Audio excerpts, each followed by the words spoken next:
to Star Trek.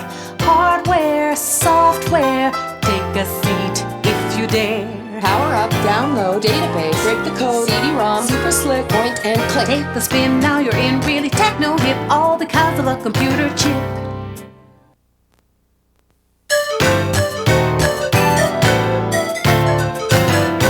It's another day in the life of a family, maybe a little bit like yours.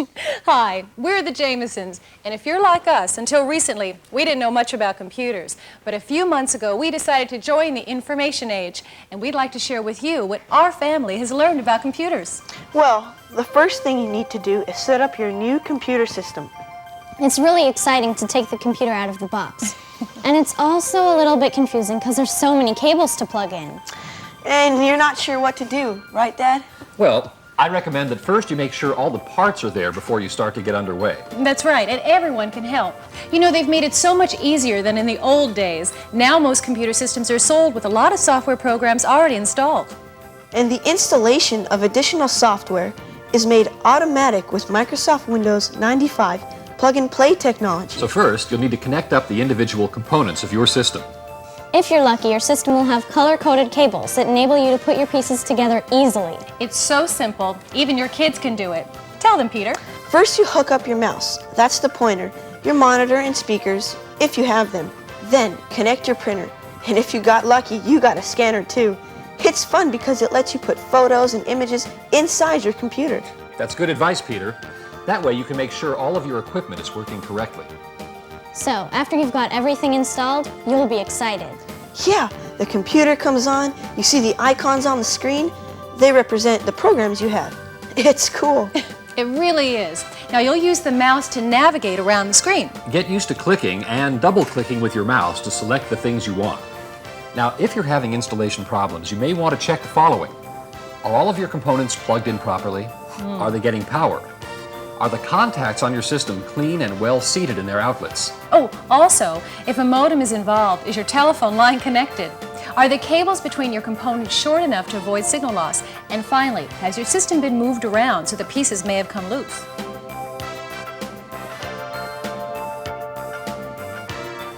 If problems persist, you'll need to contact the help desk of your computer manufacturer or your retailer. Be ready to tell them the specifics of the problems that you've had. That will help them to get to the bottom of your problem more quickly. Now here's an efficient solution for at-home computer problem solving. Semantic PC Handyman. It can help solve simple problems before you have to go to the trouble to take your computer in for repairs. You simply install PC Handyman, and when you type in the problem you're having, it gives you some possible solutions, and then it helps you solve it. That's right. It also includes an application called Crash Guard to help you recover from computer freeze-ups. So remember as you watch this tape, if you're serious about learning about your computer, it can be a real asset to you, both personally as well as professionally. In fact, it can change your life. But first, you really need to start out with an understanding of the basics of your system and how to use each program. So let's dive right in. All because of a computer chip. One of the most basic computer applications is word processing. In the good old days, this was known as typing. And the most fortunate used the IBM Selectric, which allowed you to go back and correct your mistakes without using that chalky white stuff. But then along came computers and word processing, and it revolutionized the old way of typing documents. Word processing not only types letters, but it also helps to format school reports, resumes, and business proposals, and much, much more. I did a great report for school on surfing, complete with footnotes, a table of contents. I was even able to spell check and format it to look very professional. It got me an A. All right. And I did a newsletter for Girl Scouts, complete with pictures. That's great. That's great, honey. Not to mention all the use I get out of word processing program in my decorating business. Even though I work out of the home, professional word processing makes my company look as big as the others. Almost, Mom. So I'll bet our viewers want to know how to get underway in working with a word processing program and how you choose one in the first place. The first question you need to answer is to determine whether your needs are simple or more complex. If you're going to be using your system in a pretty basic way, you may find that the word processor included in your computer's startup package is sufficient for your needs. One program that's included in many computer bundles is Microsoft Works. Works and products like it include several programs in addition to the basic word processing program. Or you might need a more sophisticated program if you'll be using the word processor for a lot of different projects. Then you should consider a more deluxe application like Microsoft Word or Corel WordPerfect. These sophisticated word processing programs give you additional features like style templates, graphics, and other desktop publishing features. However, they take more time to learn and require more computer memory and disk space. Look how easy it is to word process a letter or school report. Yeah, you just type. The word processor's special features like spell check and cut and paste make your document look like it was professionally printed. And today, many of these applications come bundled together with other programs in money-saving packages called suites, and they can represent some real savings. You know, Ann, you get more today for $250 than you used to get for twice that amount. Suites today typically include a word processing program, a database program, which is great to keep track of people and things, and a spreadsheet program that helps you analyze your finances. Now let's take a look at the basics of getting started with Microsoft Word. First, to launch the program, you click on Start with your mouse, then select Programs, then select Microsoft Word. To open a new document, you click on File, then New. Or to open an existing document, you click on File, then Open. Then select your document from the list.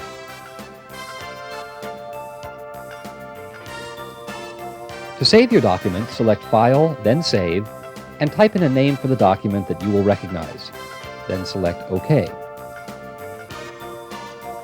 Or, if you want to, save an alternate version with a different name, choose Save As, then select OK. To print, simply select File, then Print. Then select the pages or the number of copies you wish to print, even change the printer if you wish, then select OK to go ahead and print. It's easy to edit your document. You can move text by highlighting your selection, then choosing Edit and Cut. Or copy text by highlighting your selection, then choosing Edit and Copy. Then find the location you wish to move or copy the text to, and select Edit and Paste. To spell check, you select Tools, then Spelling, and Microsoft Word asks for confirmation or correction of any questionable words.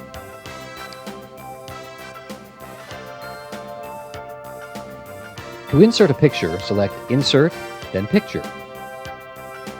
Then select the Clip Art Gallery or another graphics folder, and select a graphic for your document if you wish.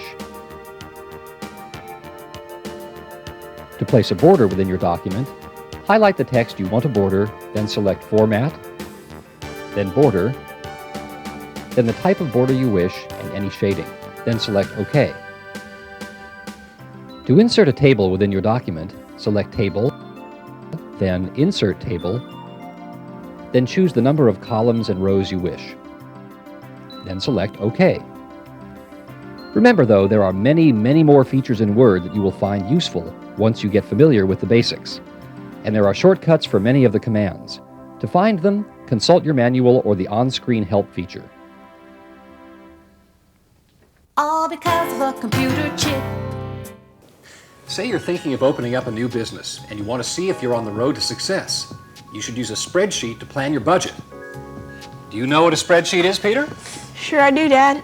It's like a big form that allows you to consider what are called scenarios. You take different assumptions that lead to different financial outcomes. To use a spreadsheet, you place the information into what are called cells. Input the formula, and the program does the math for you. It's great. And spreadsheet and database programs can do complex calculations if you learn how to program them. They're used in big businesses, the military, and the government to do these same types of analyses, only much bigger.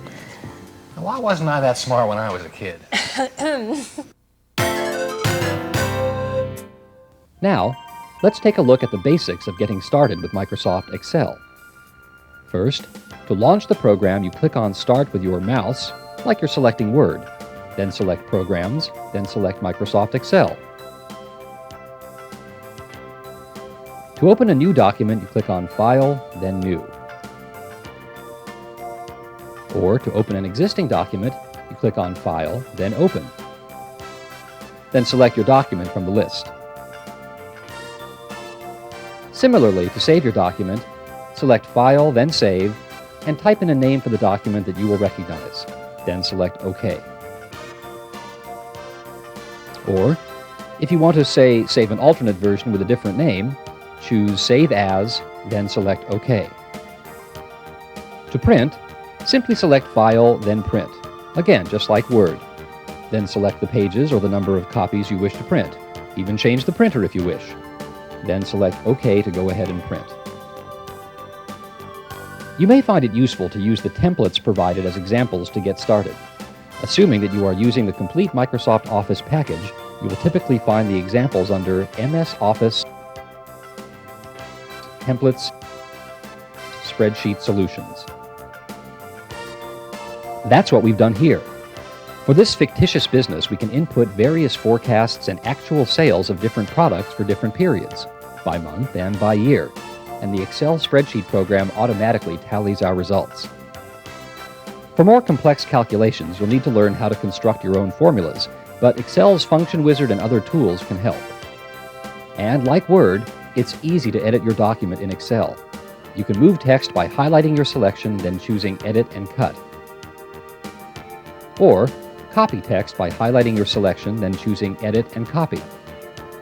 Then find the location you wish to move or copy the text to, and select Edit and Paste. Finally, you can attractively format the text in your spreadsheet with the Auto Format tool. You simply highlight the section you want to format, then select Format, then the type of format you wish, then select OK.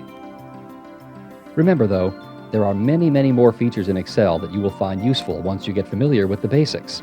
And there are shortcuts for many of the commands.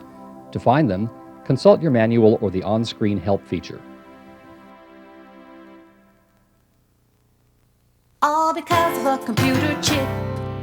You may also get a graphics program to produce charts and pictures for your business presentations. And a database can help your business track its inventory and do lots of other useful things. That's true. Or you can keep up to date on your telephone calls and correspondence list. Microsoft calls their suite the Microsoft Office, and there are several other good ones out there too. All because of a computer chip. Okay, but I'll bet our viewers want to know how to install one of these suites, Dad. Well, the first thing you need to determine is your system resource availability. What's that? That's fancy computer talk for whether you have enough processing power, disk space, and memory to handle the application you're going to run. With today's more powerful programs, they do require a lot more memory and storage. I still remember back in the old days of computers when 40 megabytes was a lot. Geez, Dad, that's ancient history. Did you have black and white televisions back then, too? No, and we didn't have Duke Nukem either, and if you're not careful, neither will you. Sorry. Busted. Anyway, let's show the folks at home just how easy it is to install today's programs. To install a suite of Office applications, you use the same type of installation process as for most other programs. You click on My Computer, then select Add and Remove Programs, then click ahead to install the application from your CD or disk. You'll simply select the default locations most of the time. That allows the computer to make the most likely settings automatically. Then you remove your disks, reboot your system, and you're on your way. You better explain how to reboot your computer. Sounds like we're getting our shoes resold. To reboot, you simply choose Yes if the computer asks you whether to turn itself off and then on again. It's the way the computer gets started with your program. But what if you're still having trouble? That's where the helpline comes in handy. Each manufacturer provides free technical help for a limited amount of time when you first purchase your computer or software. After that, you pay for it, but it can sure make it easy if you have a difficult question. Also, it can be helpful to buy a book with some specifics on your application. All because of a computer chip. Now, here are some applications that can bring hours of enjoyment to every member of the family. They're called graphics programs. They give you the chance to be really creative by using the computer to help you draw and paint digitally.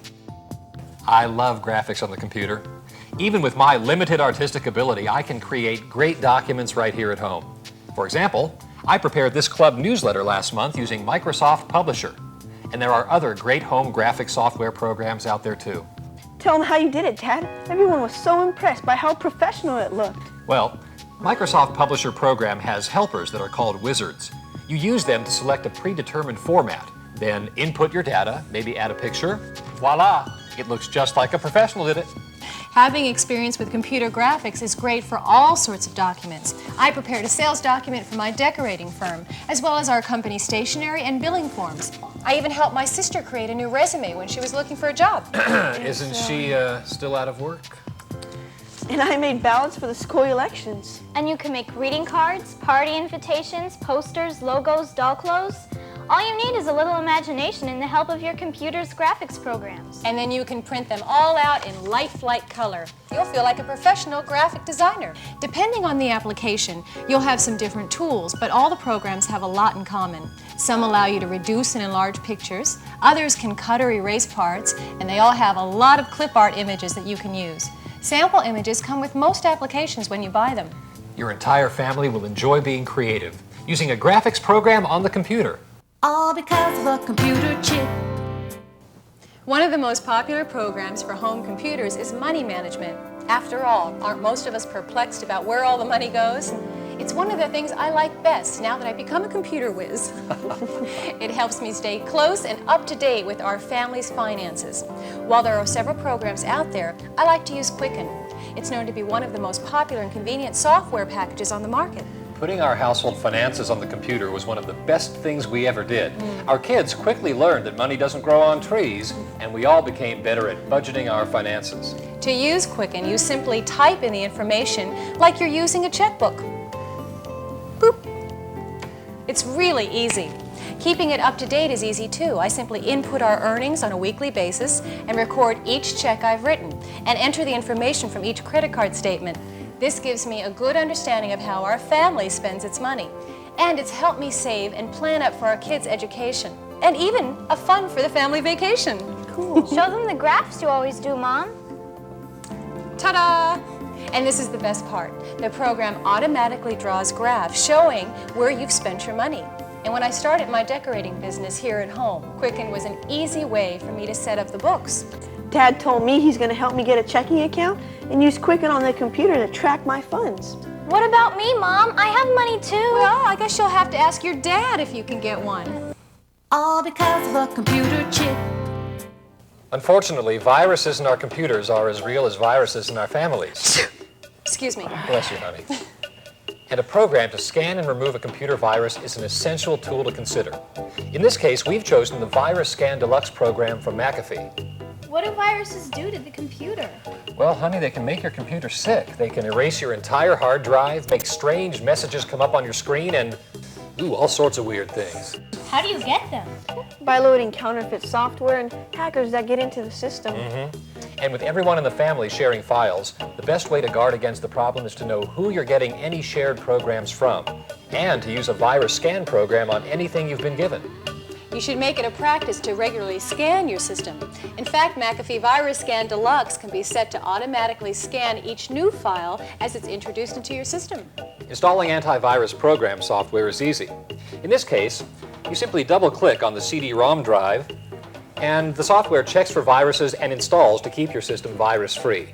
And it's important to regularly download information on new viruses because viruses are always changing. Sorry. All because of a computer chip. Two more key tools I find essential on my system are an unerase program, Symantec makes an excellent one from Peter Norton, and a tape backup system.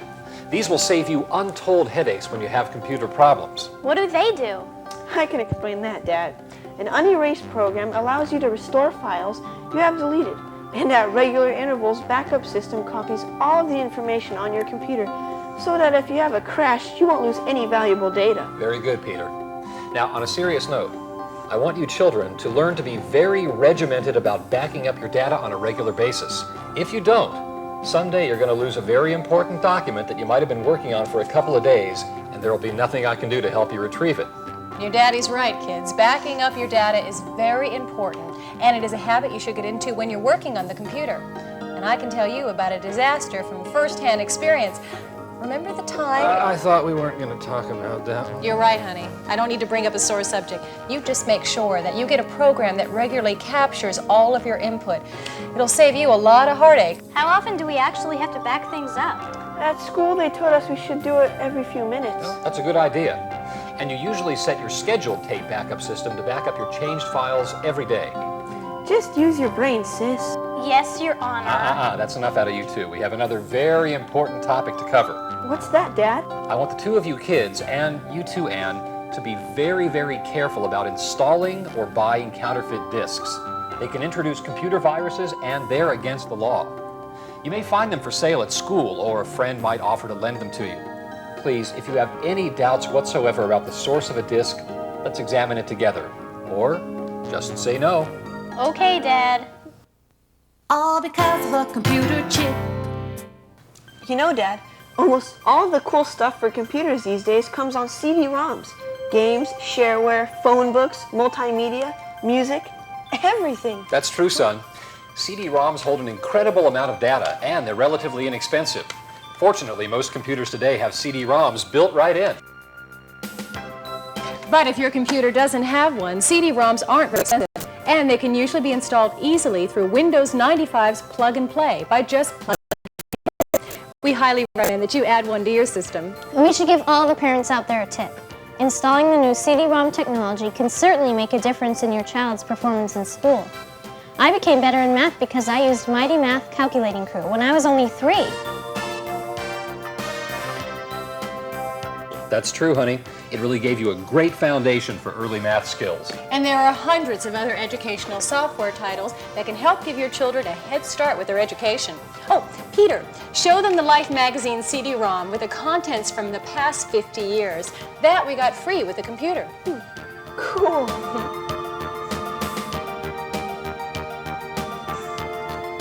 And again, how do you install a CD-ROM? Just like the other programs we've been talking about, sis. You click on My Computer, then select Add and Remove Programs. Then click ahead to the Install application from your CD or disc. It's fun to do installations. All because of a computer chip. You know, since we're talking about all the great documents you can create with a good graphics program, this is probably the best time to talk about all the advances that have been made in printers. You know, Anne is right. Things have changed a lot from the days of the old dot matrix printers.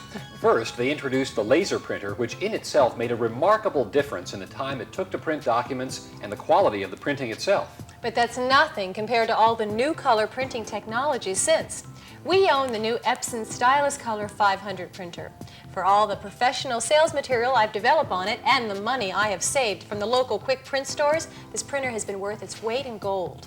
Honey, don't you think that's because you're already such a good artist? Well, that's true.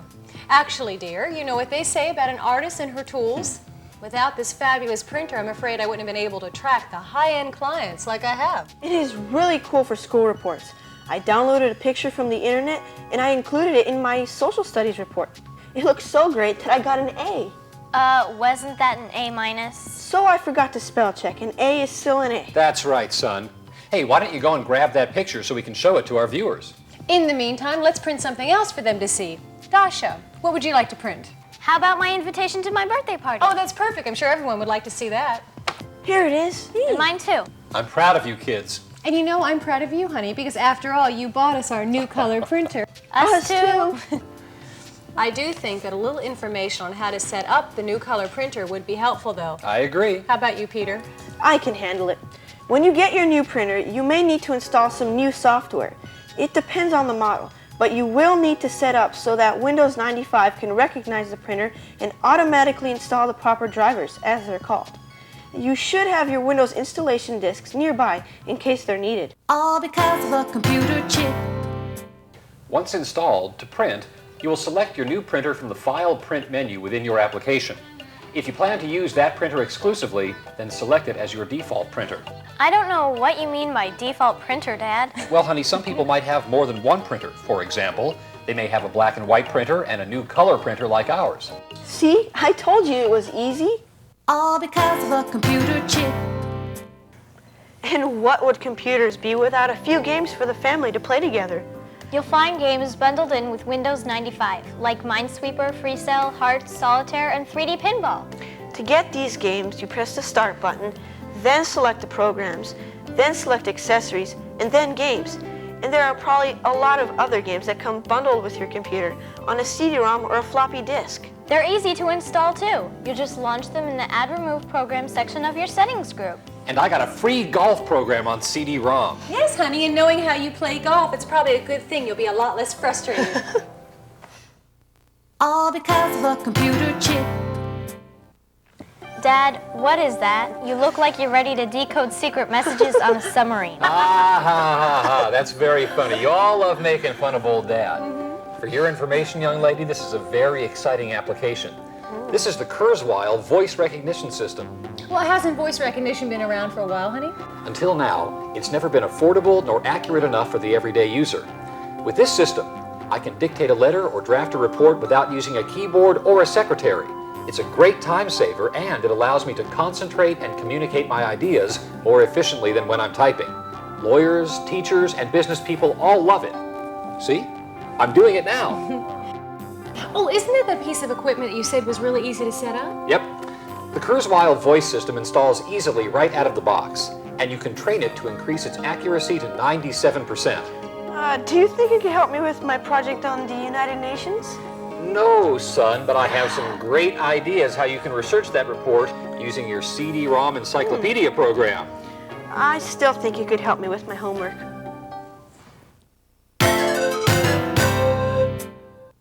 This whirlwind tour has been fun, but we're just about out of time. But gee, Dad, I wanted to tell our viewers some more about some great computer programs. And what about CD bundle bargains? I guess that's just going to have to wait till next time. Oh, but honey, before we go, let me show them the invitation I've been working on for your birthday party. Oh. I've included the email address so that relatives can respond quickly. I've been budgeting on our spreadsheet, and I've even have a fax number for the grocery store so I could be... Cool, let me see Well, that, as you can please. see, our home computer really has Maybe I'll touched do it our like lives, that. and we hope it will change yours too, for the better. See you next time! Low-tech, high-tech, Twilight Zone to Star Trek. Hardware, software, take a seat if you dare. Power up, download, database, break the code, CD-ROM, super slick, point and click. Take the spin, now you're in really techno hip, all because of a computer chip.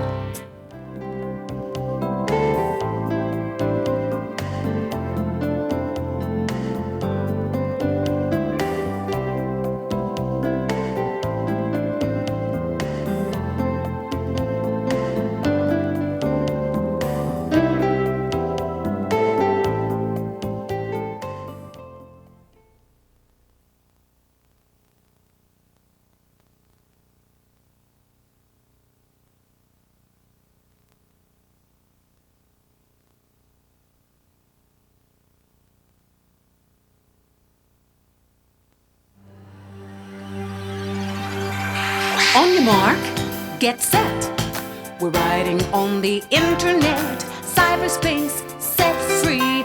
Hello, virtual reality. Interactive appetite, searching for a website, a window to the world, got to get online. Take a spin, now you're in with the techno set. You're going surfing on the internet.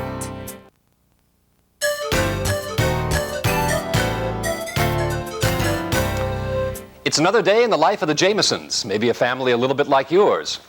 Except, it's not really just another day. Today's the day I'm taking my family surfing around the world on the internet. Why, we'll see dinosaurs, order baseball tickets, even plan our family's vacation to Disney World. It's cool. Dad's finally installed the internet on our home computer. Now I can surf the net anytime I want, not just during my 1-hour computer class at school. Take a spin, now you're in with the techno set. You're going surfing on the internet. Hi there, and welcome to our home as we share with you the basics of the internet so that your family can take advantage of this exciting new world like ours has. You'll learn how the net can entertain you, transport you to far-off locations, help your children with their schoolwork, and make working at home easier. Don't worry, there's cool stuff too. And it's not just for boys either. Why, you can even plan a family adventure on the net. Hey! So join us in the next half hour as we explore the infinite possibilities on the Family Guide to the Internet. We hope you'll enjoy it because we've made this presentation basic and easy to follow with plenty of helpful hints. It's great if you're starting out on the internet, or even just thinking about installing it on your computer.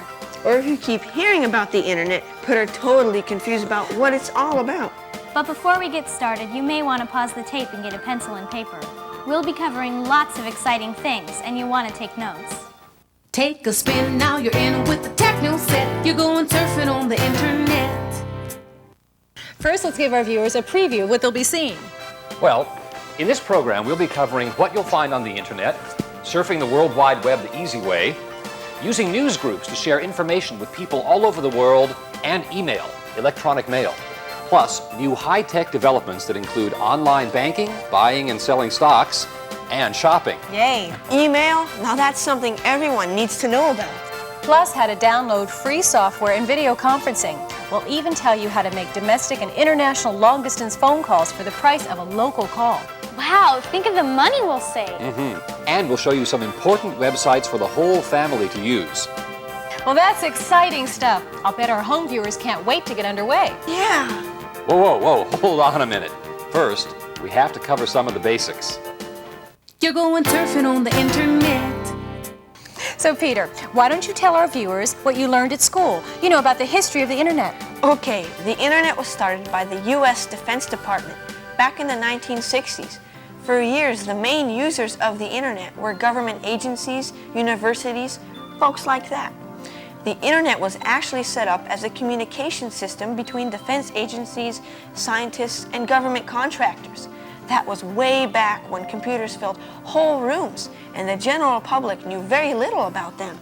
Yeah, that's true. I still remember when they introduced those little punch cards to register for classes at college. Exactly, Dad. And way back in those days, the internet was designed as a non-centralized system for security reasons. And this decentralization is what gives the net its unique, democratic operating approach, even today. Then, as the public became more knowledgeable about the internet, the government relinquished its control and the internet became privatized. And that's where the excitement began, for all of us. Okay, so if no one owns the internet, who runs it? Well, it's a lot of people, really. Private businesses, universities, and others have banded together to make it accessible to everyone. You might say it's the ultimate democratic system. It's supported by thousands of computers and millions of users all over the world. So how does it all work? That's a hard one, Dad. You'd better take it. Okay, son. Without getting too technical, the internet operates through a series of what are called protocols or languages that computers use to talk with each other. The protocol used is called TCP/IP, with Unix as the programming language. Dad, I'm still confused. Well, honey, TCP is the name of a language, like the language we speak is English. And Unix is the programming language, like the alphabet makes up words in English. Now I get it. Thank goodness you don't need to know all of this techno-speak to get on the internet. It's all been done for you through a new series of user-friendly programs. Phew.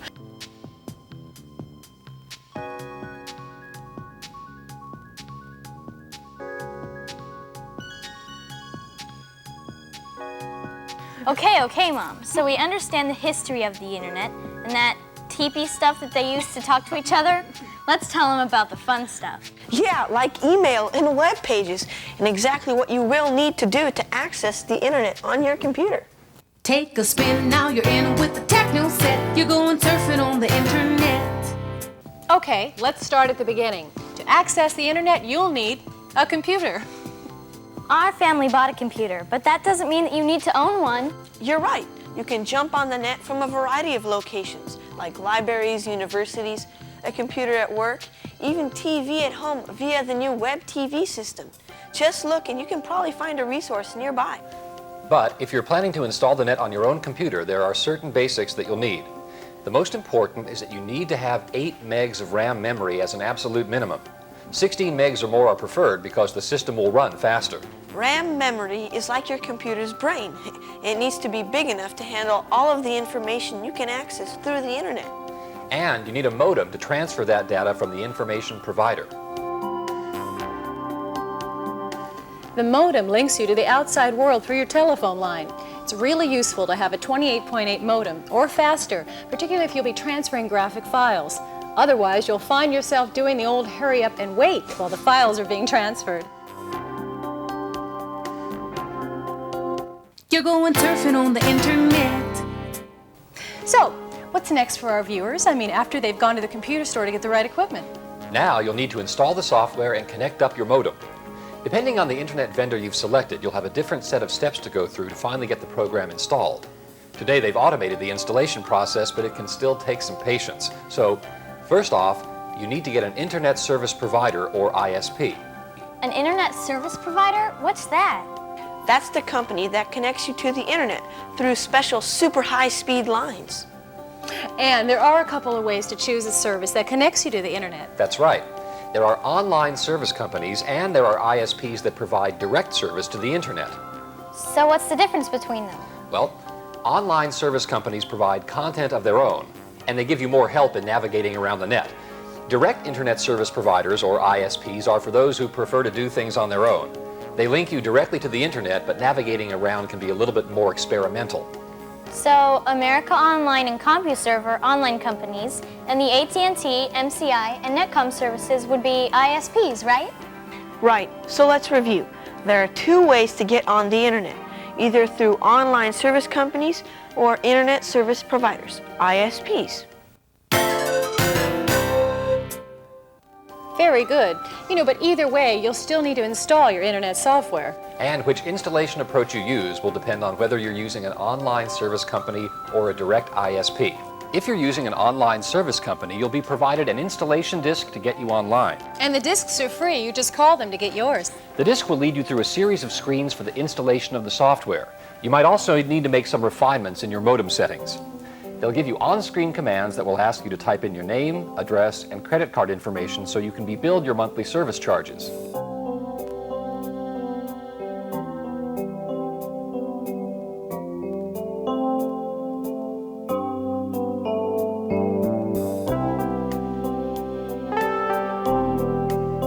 You will also be asked to select a password. It's like a PIN number at the bank. It protects you from fraudulent charges on your account. With the newer systems, you'll find that a lot of the process has been simplified for you, but you may need to consult the installation booklet or technical assistance if you have problems. And a final word of caution, make sure your internet service provider provides a local phone number. This may sound obvious, but we had a friend in Los Angeles that signed up with an ISP in San Francisco. They were having a great time on the internet until they got their phone bill. You're going surfing on the internet. On the other hand, setting up your system for a direct internet service provider is more complex, and installing the internet with an ISP can sometimes take almost an hour. So you'll want to get a book on manually installing dial-up networking if you need this information. That is, unless your internet service provider has developed an automated installation for their service, which more and more of them have. If this is the case, you simply follow the instructions that you receive with the program to set it up. Even though some of our viewers may not take the time to install the internet right now, let's give them some additional installation tips so when they do, they'll be well prepared. Good idea, Anne. First, be sure to set aside enough time for the installation process, and you might recruit a computer-savvy friend or relative to help. Then you'll want to start with the obvious basics. Make sure your computer system itself is up to the task. If you've been having other problems, get those fixed first. That's true. So then what? Back up your data on a tape so that if you have any problems, you're safe. Then, use a defragmentation program to make it easier for your system to install the new program. And finally, be sure to follow all of the installation information you've received very closely. It's a very good point, and actually follow all of the instructions they give you. It will save you a lot of time figuring out problems later. And now for a quick review. Set aside enough time. Get any other computer problems fixed, back up your data, defragment your disk, and follow all installation information. Okay, Dad. So I've got my computer with the correct amount of memory, I've hooked up my modem to the phone jack, I've installed my ISP or online provider, so what's next? You're going surfing on the internet. Well, now it's time to push the button and get online. Finally! Hey, just a minute, you guys. First, you'll need to install your browser. The browser is the application that allows you to view all of the information on the web. You forgot to tell them that installing a browser is simple, and often it's free. That's true, Dasha. Sometimes you can get it free from your ISP, or a friend can download it for you on a disk. And don't forget, Mom, you can also buy a browser or download one from the internet.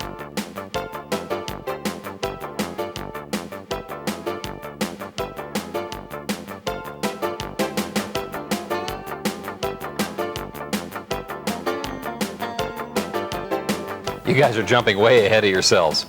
First, Peter, you might want to explain what it means to download. That's simple. It means to transfer a file of information from a main computer or server to your computer. And it's easy to do, too. Even I know how. You simply highlight the link for the information you want, Then save it on your disk to install or use later. You can download games or anything. And the browser's built-in helper applications allow you to view or play some files right away.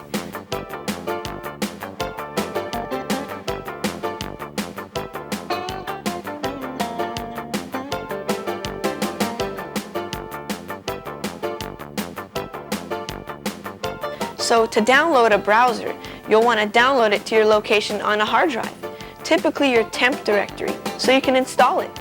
You're going surfing on the internet. Now you need to connect to your ISP. You click on the icon and then choose Connect. You can hear it dialing. Sounds weird, huh? Now it's verifying our secret password. And now we're online, finally. So Peter, minimize that window so we can get it out of our way. Now that we're online, we need to learn about search engines so that we can find the information we need. A search engine is an application that does exactly what its name says it will do. It searches for information on the net. And you can easily access a search engine from your browser. There are hundreds of specialized search engines to choose from. However, the most popular ones automatically appear after you select Search the Net from your browser menu. Then you choose the search engine, like Yahoo or Alta Vista, and the words for your topic you want to search for, so that the search engine can search the net for the websites containing information on that topic. So let's say that I wanted to get information about surfing in Hawaii. I just type in Hawaii and surfing, and cowabunga! Up comes a list of all sorts of places that contain information I want. And guess what I'm doing when I'm going through all this information? I know, you're surfing the net. Oh, so that's what surfing the net means. Now let's take a look at how to open web pages directly. That is, if we already know their addresses. First, we type http://. Then you usually type in www. That stands for World Wide Web. And then put in the address you're looking for. For example, in this case, we'll type in Netscape, and then finally .com, which designates that the address is a commercial organization. Once we get to the Netscape site, there's a lot of useful information there, like the What's New and What's Cool listings that show us the newest sites on the net. And your friends may tell you about particular websites as you become more internet savvy. You'll notice web addresses everywhere. Television, magazines, newspapers. Oh, it appears we have a few possibilities here. Okay, now let's use a search engine to get on a real net project. Okay, let's say Peter needs some help with his homework. How about that report you're supposed to do on the history of the United Nations? Well, I can take it from here, Dad. First, I type in the search keywords, as they're called. Then I press the button, and whoosh, I've got tons of resources from all over the world.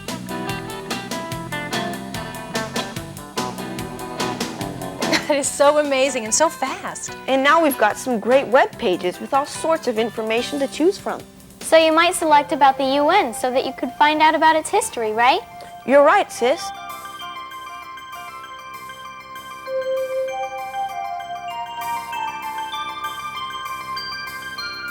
And I can't think of a better example than that to illustrate the power of the internet in helping our children with their schoolwork. Doing schoolwork is fun now. Me too. I surf all over the net getting information for my homework assignments. You're going surfing on the internet. So where should we go from here? Why don't we show our viewers some of the places they can go just by surfing the net? Sounds great. Let's say you're looking for a review of computer CDs. Here's a giant selection to choose from, and it's constantly being updated.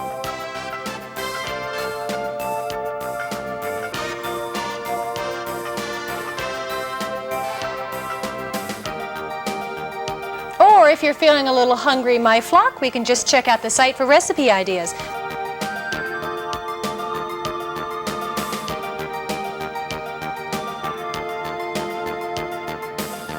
There's lots of others too. Oh, I have a better idea. Honey, why don't you take us out to a restaurant and I'll check the restaurant search before we go.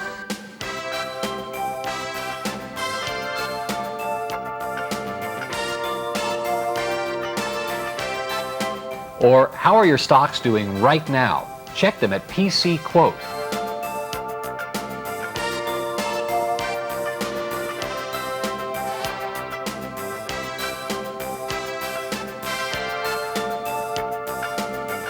No stocks because you've got no job? Try searching America's Job Bank and other employment resources.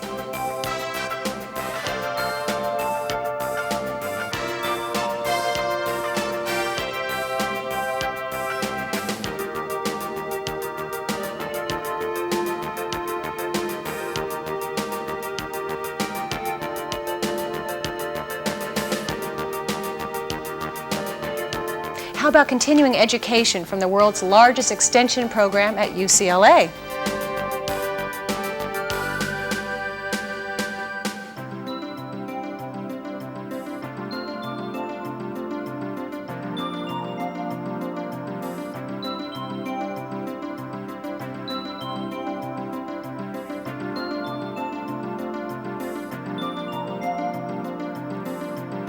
Need a package shipped in a hurry? FedEx is there to help.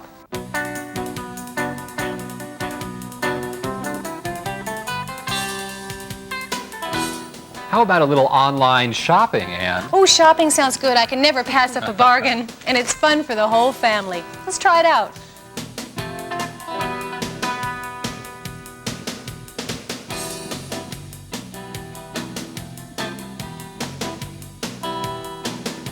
Do you have teenage gamers in the family like we do? You'll be interested to know about these.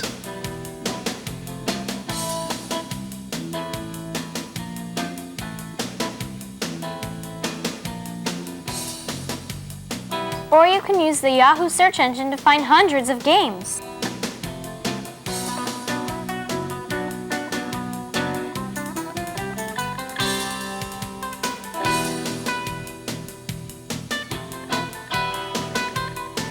And there are lots of other cool resources for kids on the net.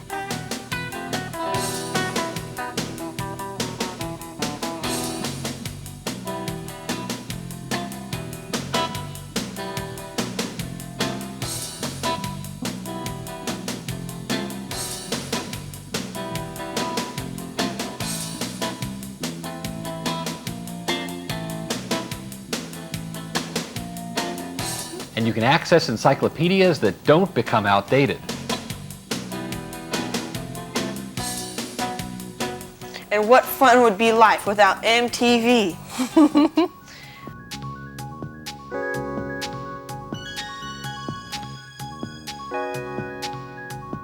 CNET is one of the most popular sites on the web and always has the latest in computer happenings, along with information on the CNET television show.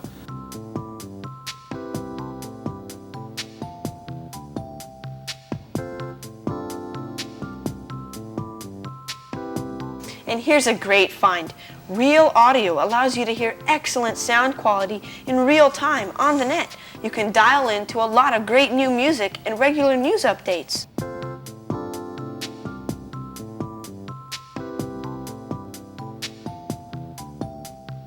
Hey, Peter, what's new in the news? The internet has news lines for all of the popular news resources. You can get up-to-the-minute information from the Los Angeles Times, CNN, the New York Times, and the Wall Street Journal. Wow!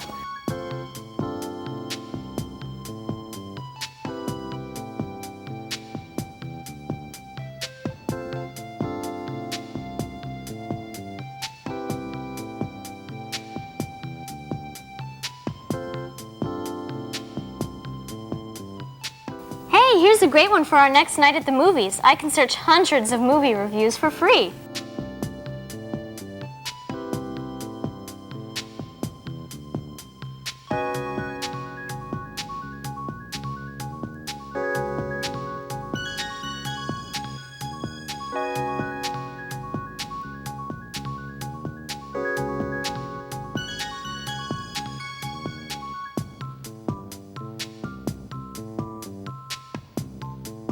And how about viewing the online editions of magazines? Yeah.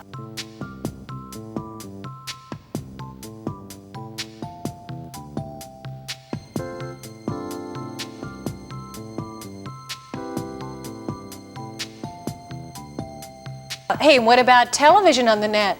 There's NBC and other network links. They have contests and a viewers club.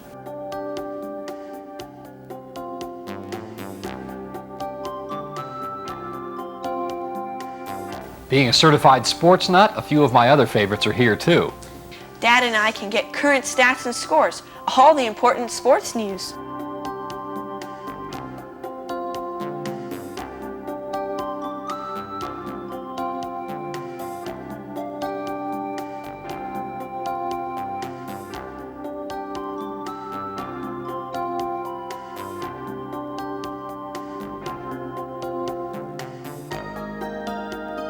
Now, how about we take the family out to a concert? We can buy the tickets online. Okay.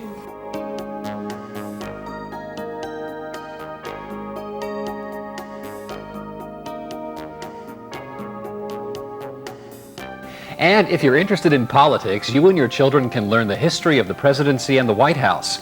You can even write the prez directly. There's even a special White House tour for kids.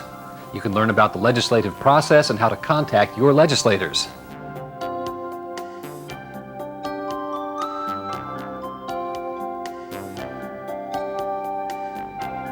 You know, this is great for students. I wish I had something like this when I was in school.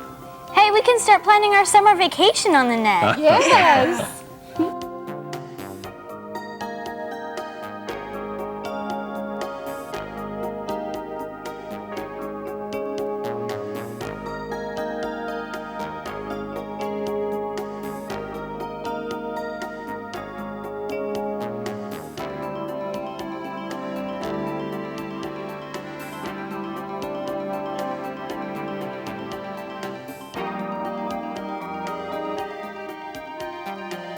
Wow, what a blast. The internet has everything. There's so much to learn.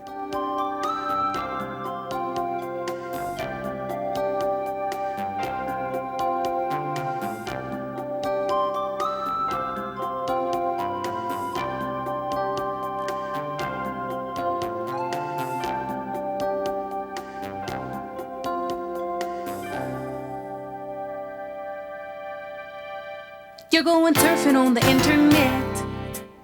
Okay, Peter, let's say our viewers want to stay in touch with email. You know, email is still the #1 use of the internet, Mom. But first we'll have to make sure the basics are set up. You can download an email program from an FTP site or set up the email program provided with your online software. It's really easy to use. Once installed, you follow some of the same steps used to get on the internet. First, we're going to need to connect to our ISP. Remember that one? Our internet service provider.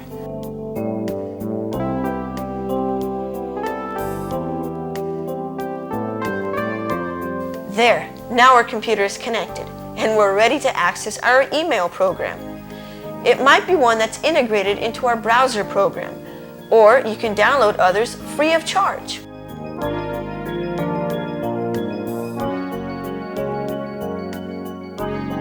Email is a great way to stay in touch with business clients, friends, and family. Look, here's an invitation from your cousin Marie about the surprise party for Aunt Dottie's 60th birthday. Oh, yeah. Why don't you RSVP that one right now? Yeah, Peter, tell her we'd love to come. Is there anything we can do? Love and kisses, Rich, Ann, and the kids. Okay.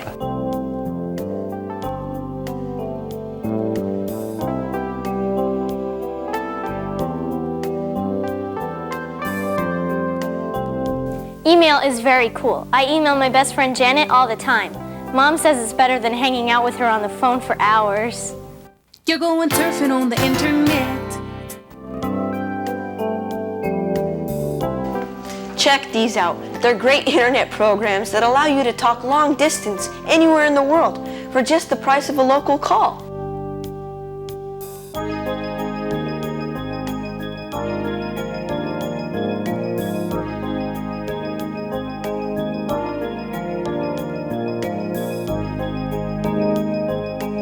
One of the most popular is called VocalTech, and there are similar products like Microsoft's NetMeeting too. Let's try it out. Hello? Hello, this is London, England calling. These products offer a great new way to share information with people all over the world. And all you need to operate them is a basic sound card. It allows your computer to transmit sound. It's usually included in newer computers, but if yours is older, you may need to add one. And the best part is that you can download free demos of these products. And some come bundled free with web browsers. Cool. There's even an online directory information service. My favorite is 411. You can look up the email addresses of your friends, business addresses, phone numbers, even celebrities. Oh, that sounds like fun.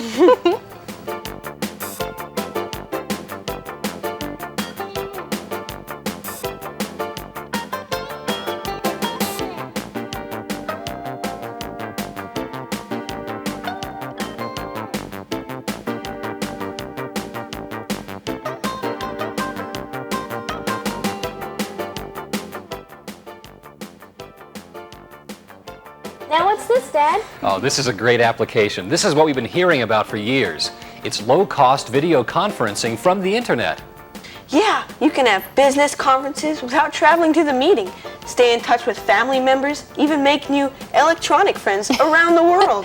Wait, and you say it's low cost. I heard video conferencing can cost $5,000 or more. That's the best part about this application. You can get this whole system with the Connectix camera and their video phone software for only about $250. Or you can download the popular See You, See Me software for free.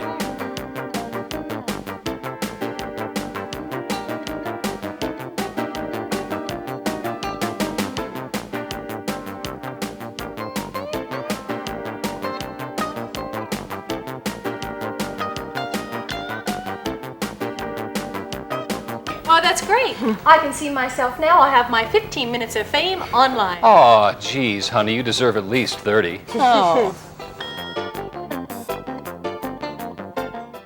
You're going surfing on the internet. Want to try at-home banking from your computer? Most major banks have a home page.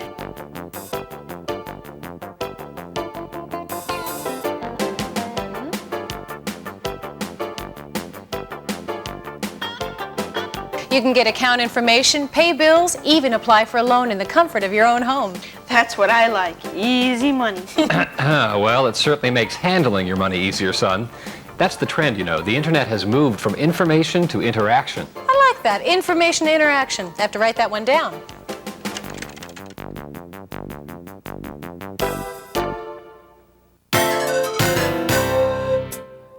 News groups are another major area of internet activity and a great way to meet people with similar interests. If you've got a hobby, sewing or crocheting, for example, or travel, every part of the world is there. Or cultural subjects you're interested in learning about. News groups and real-time chat groups are easy to access.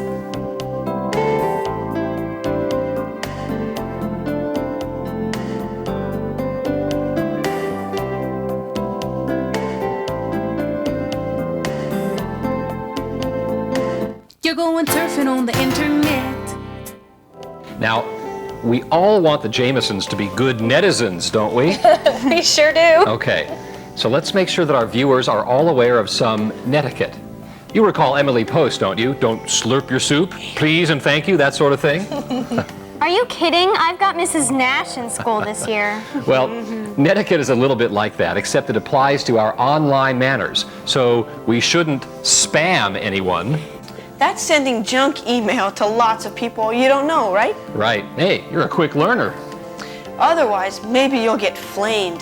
That's when you get nasty mail from others, sometimes anonymous users. And one way to get flamed for sure is to ask a lot of newbie questions without first getting the facts. That's right.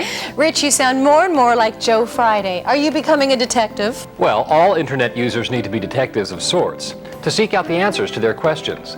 And facts, or listings of frequently asked questions, are the right place to look for the information you need. In fact, there are several specific fact news group lists just for new users. Check them out. Here's another hint. Don't type in all caps, you look like you're shouting. And since we're talking about do's and don'ts, let's put in a word here about keeping the net safe for your children. You're going surfing on the internet. I'm especially concerned about some of the sites we hear about in the news, Rich. As well we should be, Anne. There are now several software packages that help parents by restricting the internet news groups and websites that your children are exposed to. It's a little like the V-chip they're putting into TVs. But nothing's perfect, so the best way to avoid problems is to go online with your children yourself, like we do, and monitor just what they're doing.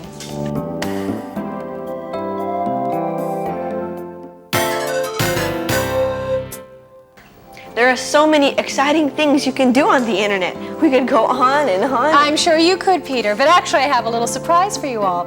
We're going to Disney World on our family vacation, and I planned it all on the internet. All right. All right. In the meantime, we hope you've learned a lot today. Surf's up. See you on the net. Yeah, if I can ever get any time on our computer. Maybe we need 2 computers. Good idea! On your mark, get set. We're riding on the internet, cyberspace set free. Hello, virtual reality. Interactive appetite, searching for a website, a window to the world, got to get online. Take a spin, now you're in with the techno set. You're going surfing on the internet.